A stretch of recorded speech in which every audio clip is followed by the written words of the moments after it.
மேலப்பாளையத்தில் மாபெரும் இலவச மருத்துவ முகாம். மேலப்பாளையம் ஹாமீபுரம் 7வது தெருவில் உள்ள நூருல் இஸ்லாம் மதரசாவில் 50வது வார்டு தமுக கிம்ஸ் ஹெல்த் மற்றும் ஹாமீபுரம் 7வது முதல் 11வது தெரு ஜமாத் சார்பில் மாபெரும் இலவச எலும்பியல் மற்றும் பொது மருத்துவ முகாம் நடைபெற்றது. முகாமை தமுக மாவட்ட தலைவரும் 50வது வார்டு கவுன்சிலருமான KS ரசூல் மைதீன் கலந்து கொண்டு தொடங்கி வைத்தார். முகாமில் ஏராளமான பொதுமக்கள் கலந்து கொண்டு எலும்பியல் மற்றும் பொது மருத்துவ பரிசோதனைகளை செய்து பயன்பெற்றனர்.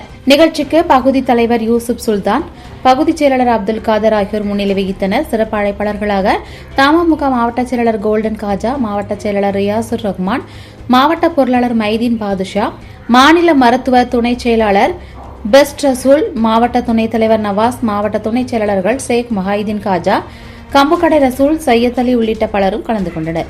மேலும் மாவட்ட மருத்துவ அணி செயலாளர் முகமது, 50வது வார்டு தலைவர் ஷேக் மைதீன், 50வது வார்டு செயலாளர் தமீம் அன்சாரி, பொருளாளர் முகமது ஹுசேன் மற்றும் தமுக 50வது வார்டு கிளை நிர்வாகிகள் பலரும் கலந்து கொண்டனர். பொதுமக்களின் நலனை கருத்தில் கொண்டு நடைபெற்ற இந்த இலவச மருத்துவ முகாமிற்கு பொதுமக்கள் மத்தியில் நல்ல வரவேற்பு கிடைத்தது.